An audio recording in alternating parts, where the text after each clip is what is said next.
તમને મારો આઈડિયા ગમ્યો હોય તો આપણે સાથે કામ કરી શકીએ. બેટા તું કેટલું ઇન્વેસ્ટમેન્ટ કરી શકીશ?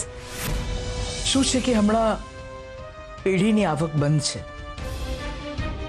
એટલે ઇન્વેસ્ટમેન્ટ કરવું અઘરું છે. પણ હું મારો સમય અને મારી સ્કિલ ઇન્વેસ્ટ કરીશ.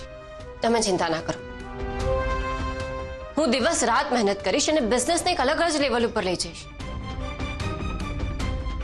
મને વિશ્વાસ છે કે મારા બનાવેલા એટલા હેલ્ધી ખાખરા અને જડીબુટીવાળા ચીવડા ખાઈને કોઈને ડોક્ટરની દવા લેવાની પણ જરૂર નહીં પડે.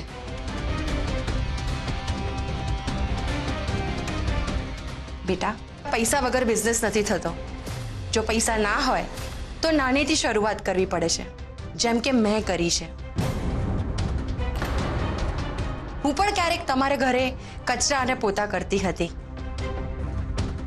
તારો આઈડિયા તો સારો છે, પણ પહેલા ફૂડ બિઝનેસ સમજવો પડશે. એના માટે તારે મારે ત્યાં નોકરી કરવી પડશે.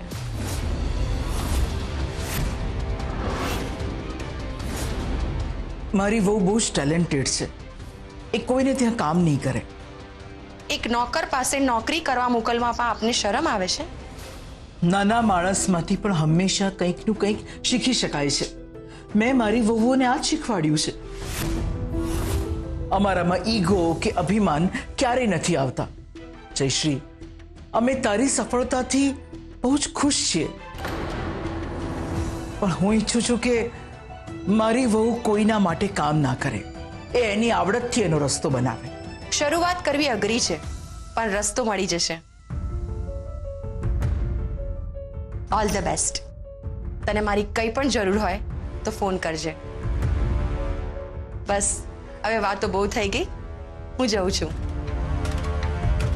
તમે ચોક્કસથી આવજો. જી. જય શ્રી કૃષ્ણ. જય શ્રી કૃષ્ણ. જય શ્રી કૃષ્ણ.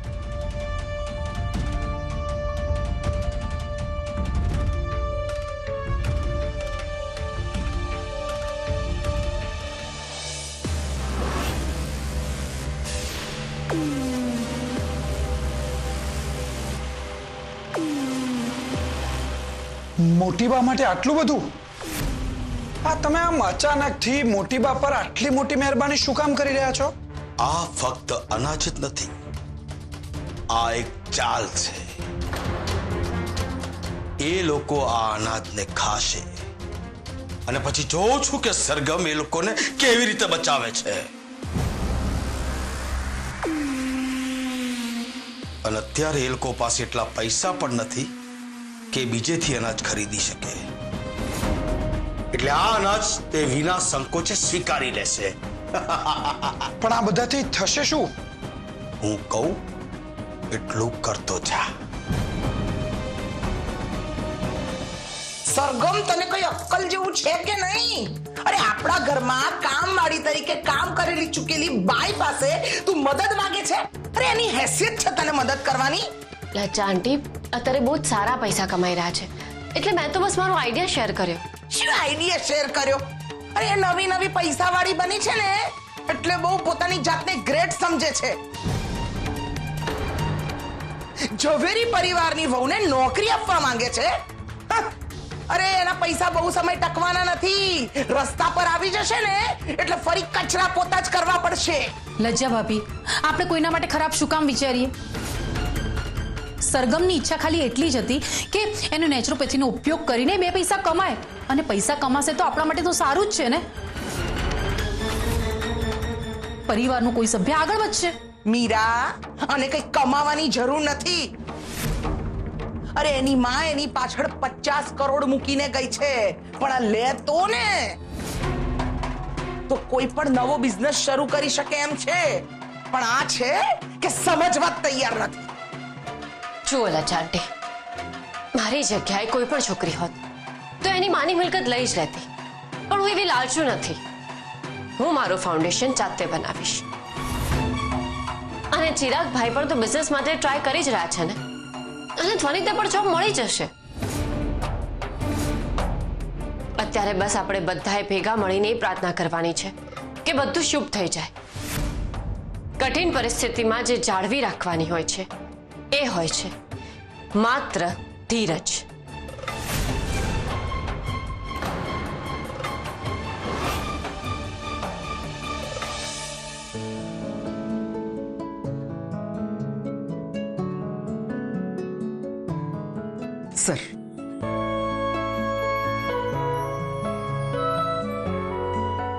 પોખરાજ તો કંઈ કામથી બહાર ગયો છે અને આવતા વાર લાગશે. ઠીક છે, હું બેઠો છું. કંઈક અર્જન્ટ કામ હતું ના ના, આ ધ્વનિતના રિપોર્ટ આવી ગયેલા એ આપવા આવેલો. તો ધ્વનિતના રિપોર્ટ તો બરાબર જ છે ને, કોઈ ટેન્શન વાળી વાત નથી ને?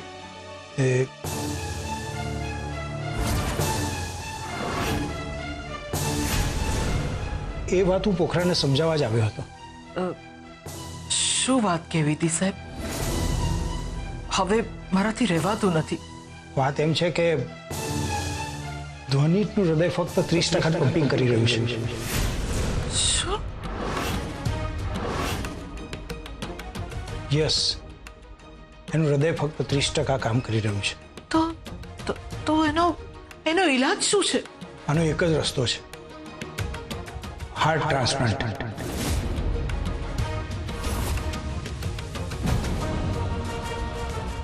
અને ટ્રાન્સપ્લાન્ટ ના કર્યું તો? 1 મહિનામાં જો હાર્ટ ટ્રાન્સપ્લાન્ટ ના થાય તો કંઈ પણ થઈ શકે છે. ના ના ના, કઈ નહીં થાય. મારા ધ્વનિતને કઈ નહીં થાય. આ શક્ય નથી. તમારાથી કઈ ભૂલ થતી હોય એમ લાગે છે.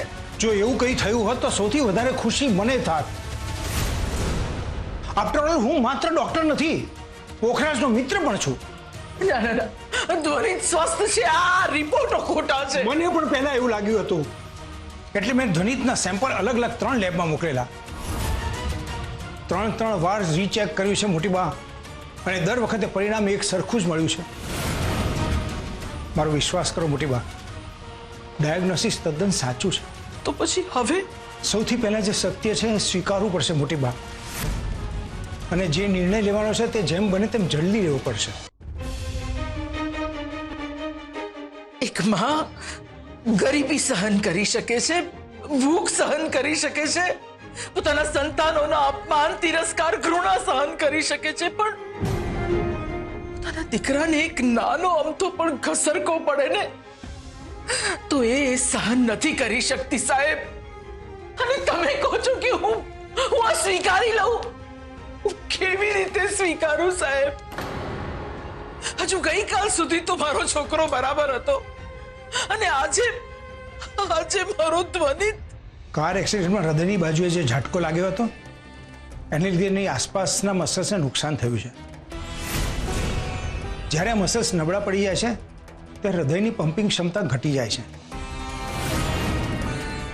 જો કે આવું ભાગ્યે જ બને છે, પણ કમનસીબે ધ્વનિતના કેસમાં આવું બન્યું છે. આવા કેસમાં બહુ રિસ્ક ના લેવું જોઈએ મોટી બા. આપણે જેમ બને તેમ જલ્દી નિર્ણય લેવો પડશે, અને બધાની સહમતિથી હાર્ટ પ્લાન્ટનું ઓપરેશન જલ્દી કરવું પડશે. બસ હાર્ટ ડોનેટ કરવા વાળો કોઈ ડોનર મળી જાય. અને ડોનર ના મળ્યો તો?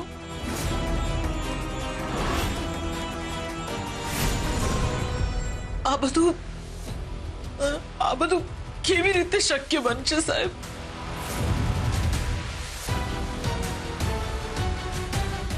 તમે ઘરમાં કોઈને વાત તો નથી કરીને આ વિશે? ના ના, હું તો આ વાત પોખરાજને જ કહેવા આવ્યો હતો, પણ તમે પૂછ્યું એટલે તમને વાત કરી.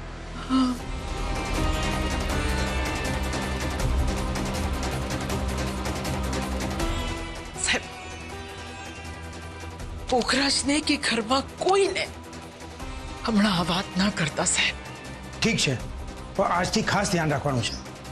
ધ્વનિતની જીવનની ડોર ભગવાનના હાથમાં છે, પણ એને જીવનને ટકાવી રાખવું એ તમારા હાથમાં છે. અને એ સમયસર દવા અને ખાવા પીવામાં કાળજી લેવાથી જ બની શકશે. આજથી ધ્વનિતને તીખું, તળેલું અને બહારનું ખાવાનું બંધ. બ્લેક કોફી અને ચાઇનીઝ પણ નહીં.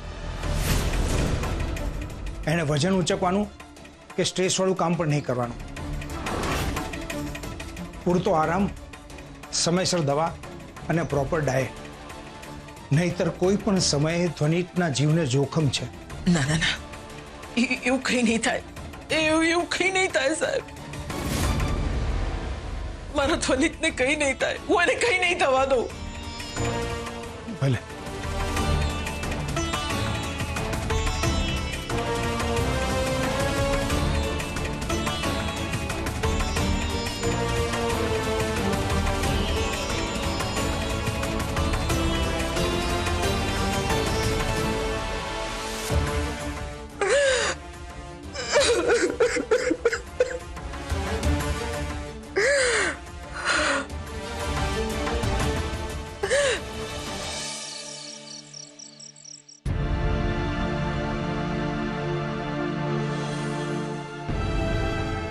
હે પ્રભુ, ધ્વનિતની જગ્યાએ મારું જીવન લઈ લે,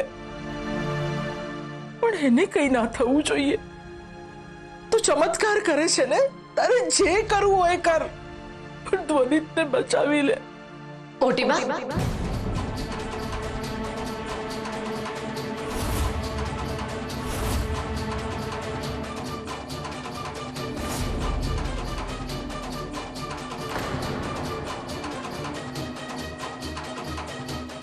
શું થયું? કોને બચાવવાની વાત કરી રહ્યા છો?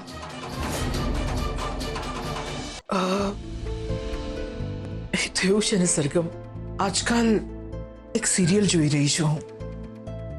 એનો હીરો બીમાર થઈ ગયો છે, એટલે જરા ભાવુક થઈ ગઈ હતી. ભગવાનને પ્રાર્થના કરતી હતી કે હીરોને કંઈ જ ના થવું જોઈએ. શું મોટી બા, તમે પણ એક સિરિયલના હીરો માટે રડવા લાગ્યા? થઈ જવાય ને ક્યારેક ભાવુક. પાક્કું આ જ વાત છે ને? હા હા, બીજી કોઈ મોટી વાત નથી, તું ચિંતા ના કર.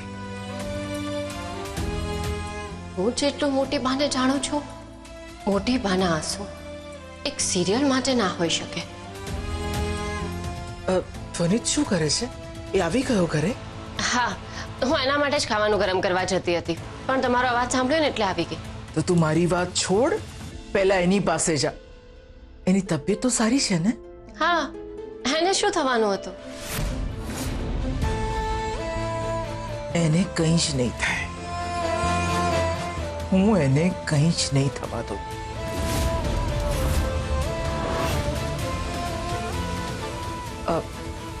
સાંભળ સરગમ,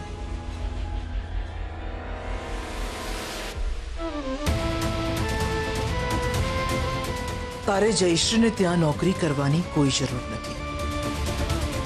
આપણે કેમ પણ કરીને પૈસા ભેગા કરી દઈશું અને પછી તારું નેચરોપેથીનું ક્લિનિક જ ખોલી દઈશું.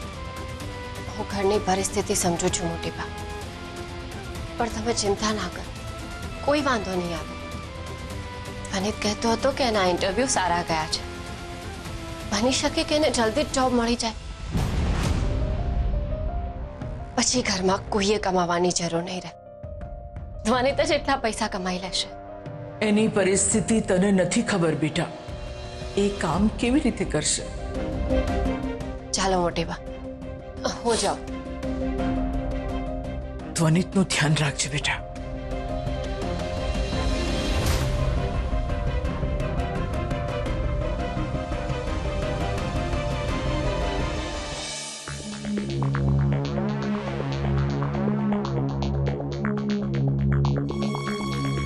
ચિરાગ, ક્યારની તને પૂછું છું. અરે ડોક્ટરે શું કહ્યું, જવાબ તો આપ. ડોક્ટર નહોતા આવ્યા, ટેકનિશિયન સેમ્પલ લઈ ગયા છે. રિપોર્ટ કઢાવવાનો ખર્ચો કેટલો આવશે? મમ્મી, એ બધી મને નથી ખબર, તું જઈને પપ્પાને પૂછ. એટલે હવે તું તારી માથી છુપાવીશ? અરે હોસ્પિટલનું બિલ આવ્યું છે અને હજી તો ધ્વનિતના બીજા રિપોર્ટ્સ કઢાવવાના બાકી છે. અરે ઘોડા જેવો છે, એના રિપોર્ટ્સ કઢાવીને શું કામ છે? મમ્મી, મહેરબાની કરીને તું અહીંયાથી જતી રહે. મારે છે ને પ્રોજેક્ટનો રિપોર્ટ તૈયાર કરવાનો છે, એમાં મને કોન્સન્ટ્રેટ કરવા દે. મને આ બધી બાબતમાં કોઈ જ રસ નથી. એક તો તારી ચિંતા કરું છું અને તું તારી માને ઊંધા જવાબો આપે છે. મને પણ કોઈ રસ નથી. આજે આ જમવાનું લઈને આવી છું, રોજ નહીં આવે. જો ઘરમાં પૈસા ના આવે ને તો.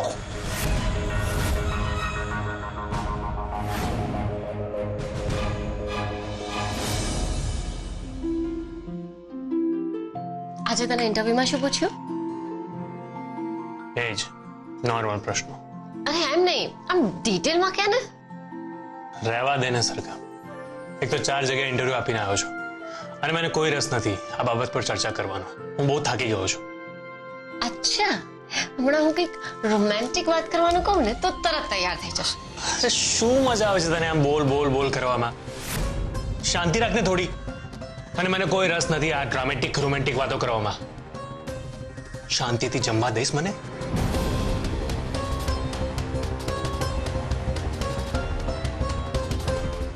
જો આ ફોનમાં તો ટાઈમ પાસ કરી શકે, પણ મારી સાથે વાત કરવામાં રસ નથી તને. નથી જમવું મારે.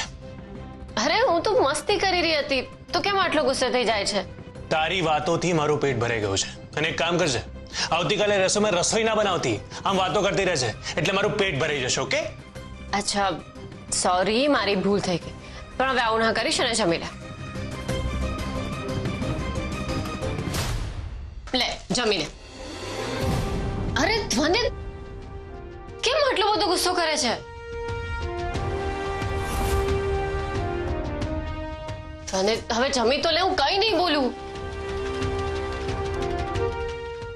આવું શું કરતો હોય? જમી તો લે. ધ્વનિ પ્લીઝ તું. સરગમ, મારે નથી જમવું. અને લાઈટ બંધ કર. મને ખરેખરમાં બહુ જ ઊંઘ આવે છે. હું સિરિયસલી થાકી ગયો છું. ધ્વનિ, તું ક્યારે આટલો ગુસ્સો નથી કરતો? સમજાતું નથી કે એને અચાનક આટલો ગુસ્સો કેમ આવી ગયો? ધ્વનિત,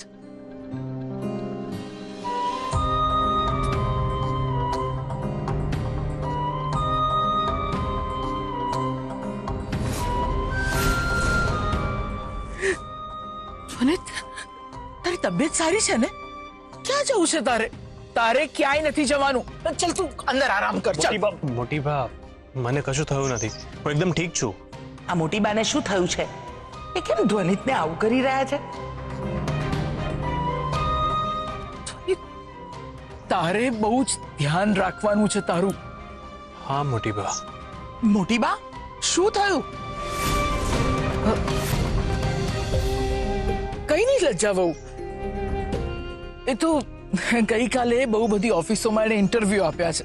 મારી સાથે વાત જ નથી થઈ એટલા માટે. બેટા, તું આ સવાર સવારમાં ક્યાં જાય છે? મોટી બા, મારે થોડા પ્રિન્ટ આઉટ કઢાવવાના છે, તો એ કઢાવીને આવું છું. સારું, તો ચાલ હું આવું છું તારી સાથે. મોટી બા. મોટી બા, ધ્વનિતને હાર્ટ એટેક નથી આવ્યો. તમે આટલી બધી ચિંતા નહીં કરો. લજ્જા વહુ, શું બોલો છો આ?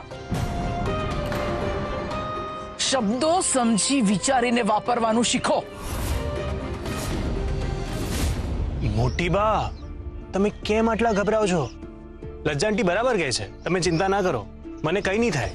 સારું, તો તું સંભાળીને જશે. હા? તું કહેતો હોય તો સરગમને તારી સાથે મોકલું?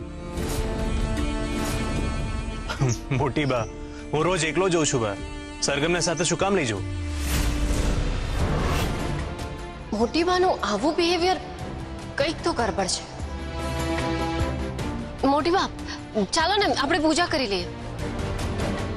સારું, તો સાચવીને જશે. હા, સંભાળીને. હા મોટી બા.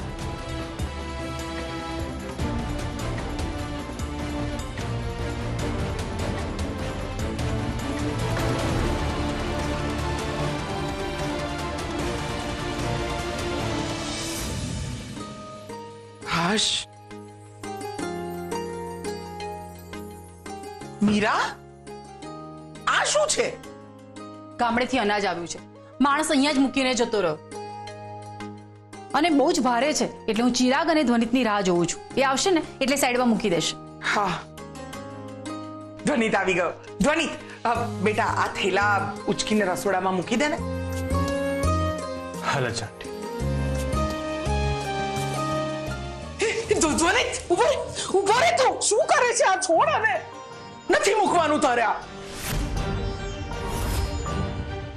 ચિરાગ મૂકી દેશે. મોટી બા, ધ્વનિત થેલો ઉપાડેમાં વાંધો શું છે? એ કરી લેશે. અરે લજ્જા વહુ, હમણાં એનો એક્સિડન્ટ થયો છે, એની તબિયત નથી સારી બરાબર. મોટી બા, એક્સિડન્ટ તો ચિરાગનો પણ થયો છે ને. તો ચિરાગ થેલા ઉચકી શકે તો ધ્વનિત કેમ નહીં? શું ચાલી રહ્યું છે આ બધું ઘરમાં?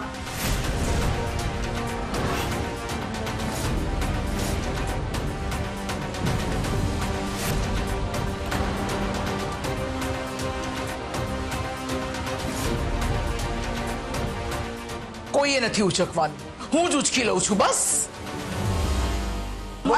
છોડો મોટી બા, છોડો ને.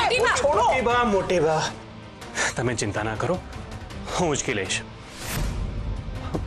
મને કશું થયું નથી. ઓકે? ધ્વનિત, છોડ તું આને. ના પાડી ને એકવાર. ચલ તું અંદર. તને ના પાડી ને, જા અંદર જતો રહે તું. અંદર જા.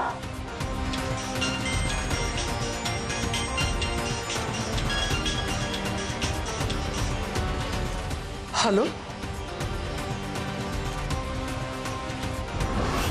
શું? મોટી બાપ શું થયું? અરે ગામડેથી અનાજ આવતીકાલે આવવાનું હતું, આજે સાંજે મોકલવાનું હતું, પણ ટ્રાન્સપોર્ટમાં કંઈક પ્રોબ્લેમ છે એટલે અનાજ આજે નહીં આવે. તો પછી આ અનાજ કોણે મોકલ્યું?